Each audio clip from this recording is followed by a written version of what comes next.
Salut, sunt Călin și o să vă arăt cum să filmați cu aplicația Show. Această aplicație se găsește pe Magazine Play, pe Google Play.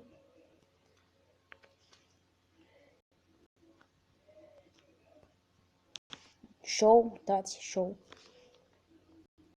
Și este această aplicație, o instalați, intrați pe ea și aici va trebui să apăsați unde este filmul, unde este timpul, apăsați aici și o să vă arate niște chestii, o să vă arate dacă începeți acum, dați acolo și aici sus vă arată cum să filmați, apăsați acolo și începeți jos aici, așa.